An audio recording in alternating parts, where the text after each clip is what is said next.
Hej, hej, witaj serdecznie na moim kanale Polka w Ameryce.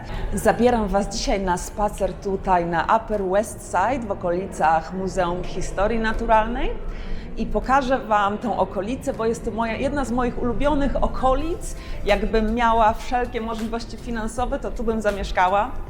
W dzisiejszym odcinku będę Wam opowiadać o tym, jakie okolice polecam na hotel w Nowym Jorku, jeśli przyjeżdżacie tutaj na kilka dni, gdzie jest bezpiecznie, gdzie jest czysto, skąd łatwo się zwiedza, gdzie jest połączenie właśnie metrem, bo już mam dość po prostu słuchania i widzenia, jak turyści biorą mieszkania czy hotele przy Times Square albo na samym środku w Midtown Manhattan, na samym środku Manhattanu. No nie są to dobre okolice na hotel, także dzisiaj powiem Wam o tych fajnych okolicach, gdzie jak najbardziej polecam się zatrzymać, jeśli przyjeżdżacie do Nowego Jorku. Zapraszam serdecznie na ten odcinek. Polka w Ameryce.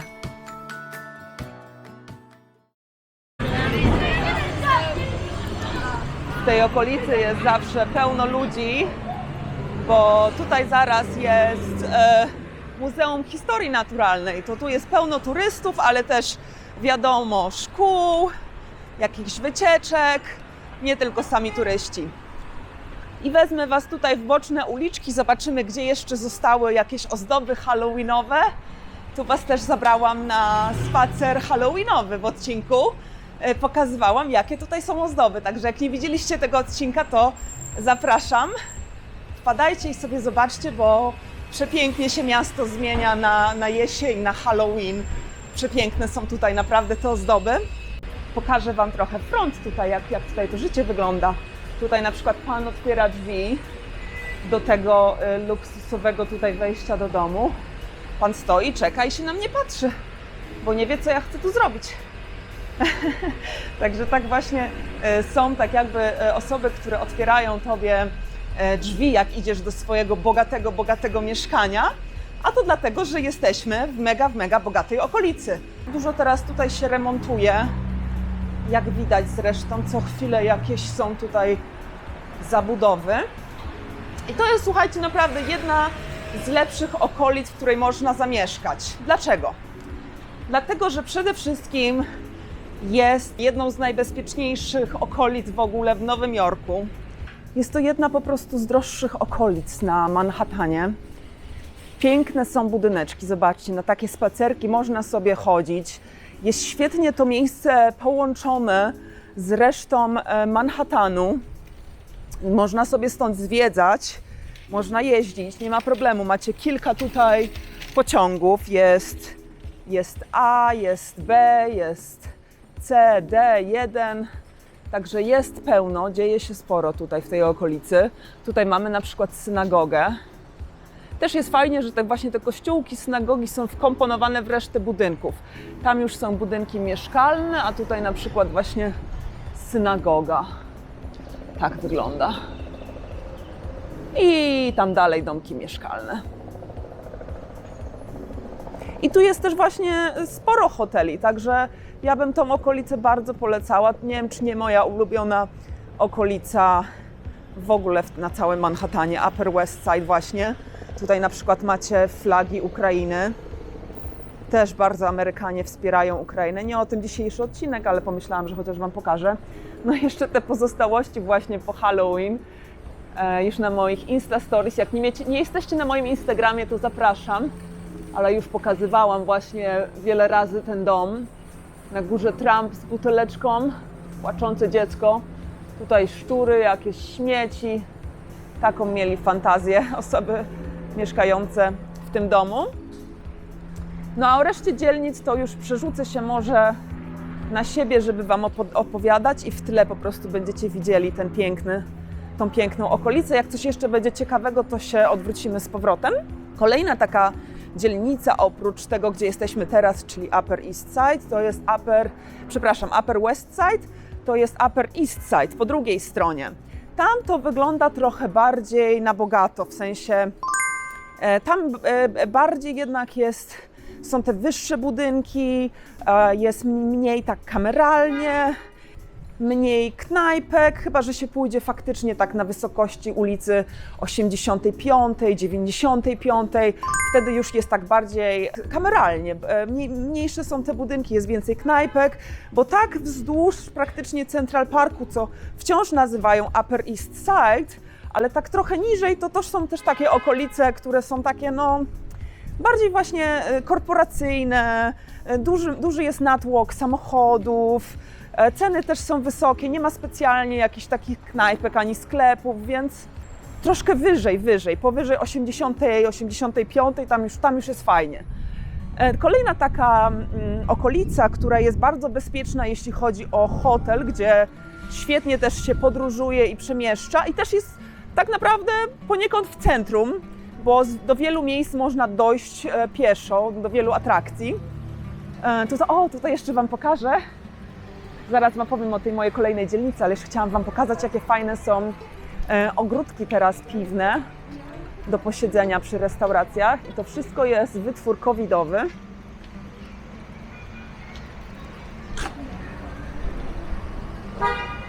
A ja pójdę sobie tutaj. Ta uliczka, którą właśnie szliśmy, przepiękna. Nic nie jedzie, więc można przechodzić, mimo że jest czerwone światło, a już się zmieniło, nawet lepiej. I tu kolejne ogródki. No i tą trzecią okolicą, którą bardzo polecam, jest Chelsea. To jest taka okolica, która jest bardzo posh i fancy, więc tam hotele nie będą tanie, ale będzie czyściej niż byś miał po środku Manhattanu. Będzie tak samo łatwo dojść do wielu atrakcji jak z Midtown, z środka Manhattanu. Będzie mnóstwo knajpek, będzie mniej turystów niż by było właśnie gdzieś na Midtown, tak? Czy gdzieś przy Times Square. Więc jest to też taka lokalizacja w miarę centralna, ale piękna uliczka, muszę w nią wejść. Więc jest to też taka lokalizacja w miarę centralna, przy czym nie ma tych wszystkich wad takiego miejsca jak właśnie Times Square czy Midtown Manhattan, gdzie macie mnóstwo ludzi, mało knajp takich, które są naprawdę dobrej jakości, bo większość jest niestety taka pod turystów robiona. Też sklepy są robione pod turystów.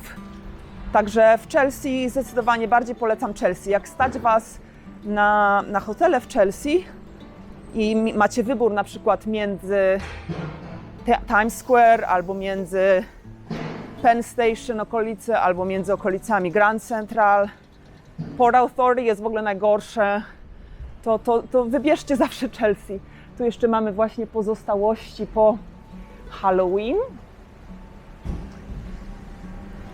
Jeśli chodzi jeszcze o Manhattan, z takich miejsc, które jeszcze mogę polecić, to okolice Battery Park, tam na południu Manhattanu. W ogóle Financial District jest fajnym miejscem, bo jest zadbane, bo jest czyste, bo też wszędzie łatwo dojechać.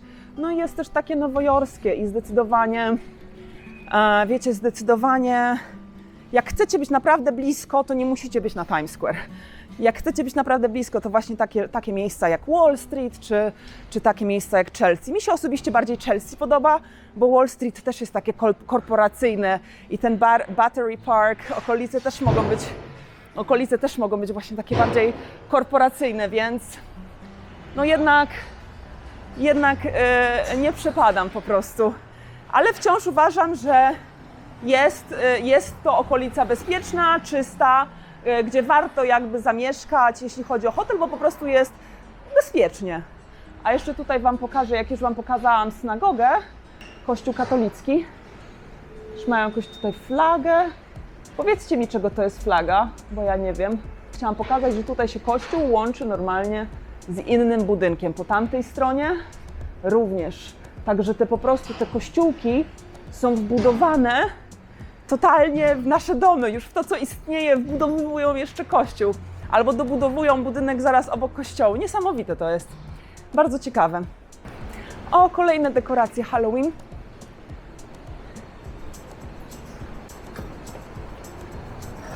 Tam jakieś Ojejku, tu są kościotrupy zwierzaków. No ale właśnie, jak chcecie więcej jakby Teraz już jest po Halloween, ale jak chcecie więcej halloweenowych dekoracji, to zapraszam na ten odcinek dotyczący właśnie Halloween. I znowu doszłam tutaj koło Central Parku, bo te okolice, o których mówiłam, to Upper West Side, na którym jestem, i Upper East Side, to są właśnie w okolicach Central Parku. Jak widzicie też większość tych budynków ma na przykład takie jakieś złote dodatki. Tu jest też pan, który otwiera ludziom drzwi. Tu są na przykład złote jakby dodatki, szczegóły. W ten sposób. Nawet zobaczcie, hydrant jest złoty. W ten sposób próbują chyba podkreślić, że ludzie, którzy tu żyją, to są ludzie naprawdę z pieniędzmi. O Boże, przełączyłam na siebie i takie coś widzę. Nie, no muszę Wam to pokazać.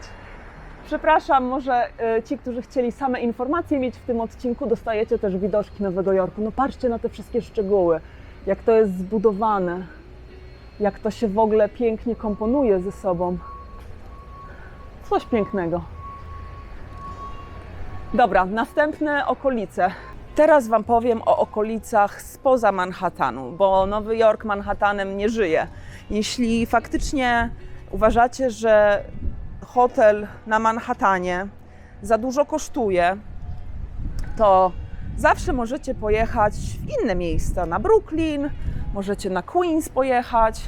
Takie bezpieczne okolice, które są naprawdę ładne i zadbane, i z których jest łatwy dojazd, i w których jest co robić, bo są knajpki, i w których poczujecie ten taki nowojorski styl życia. To na Brooklynie bardzo polecam Williamsburg. To jest taka właśnie taka posh, fancy okolica. Modna jest teraz, ale faktycznie jest modna dlatego, że jest powód, żeby była modna. Jest po prostu pięknie. Na Williamsburgu jest pięknie, jest dużo knajpek, jest taki hipsterski, brookliński vibe, ale jednocześnie nie jest tam hipstersko, bo jest to droga okolica i tylko faktycznie ludzie z pieniędzmi mogą tam żyć. Teraz przechodzę też koło takich pięknych budyneczków i znowu Wam pokażę okolice, zanim przejdę do kolejnego miejsca. Śliczne te domki, co? Fajnie, że tu się wybrałam na ten spacer, bo jest naprawdę przepięknie. Już też liście po prostu opadają, szykujemy się na zimę. Kolejna taka okolica, w której ja mieszkałam, jak się przeprowadziłam, jak w ogóle przyjechałam do Nowego Jorku i się tu przeprowadziłam. Ta okolica jest na Queens i nazywa się Long Island City.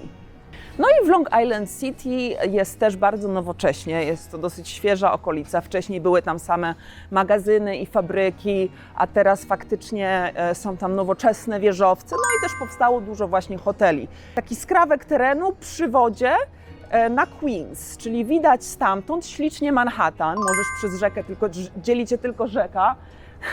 Nie wiem, czy pomóc tej pani, która tam ugrzęzła, czy nie. I w Long Island City przez to właśnie, że jest tak świetnie położone, macie bardzo blisko Manhattan. Przy okazji macie świetny widok na Manhattan. Chłopczyk patrzył na moją kamerę, bo jest taka malutka, wiecie. Ale już sobie kupiłam nową kamerę, także wkrótce odcinki będą też nową kamerą nagrywane.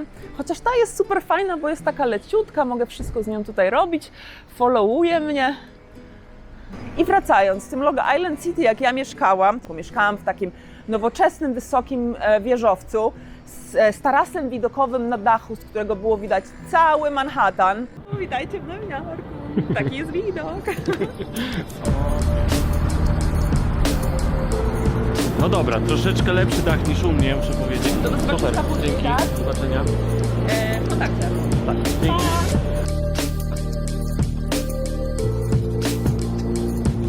Naprawdę piękne miejsce, żeby sobie żyć. Także z tego też wiem, że w tej okolicy na pewno też jest fajnie mieć hotel, bo po prostu wiem, jak ja się tam czułam mieszkając. A czułam się bezpiecznie, czułam się, że wszędzie mogę dojechać bez problemu, miałam piękny widok, było dużo knajp i sklepów, nie było tak drogo jak na Manhattanie na przykład w tych sklepach, także to też przydatne.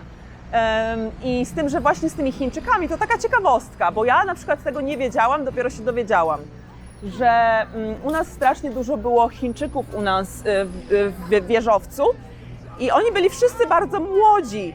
I mnie to zastanawiało, że... O Jezus. So step on up to the bar. It'll only Fajne cost ozdoby you jeszcze more zostały. soul to close your tab. Dzisiaj jest taki w miarę cieplejszy dzień, jak na porę roku. No i w każdym razie ja się zapytałam naszego, tego też pana, co nam otwierał drzwi, bo też mieliśmy u siebie pana, co nam drzwi otwierał. W budynku było boisko do koszykówki, do racquetballa, siłownia, pralnia, właśnie ten taras widokowy, także pełen totalnie luksus. No i się zapytałam, dlaczego jest tak, że tyle tych Chińczyków jest?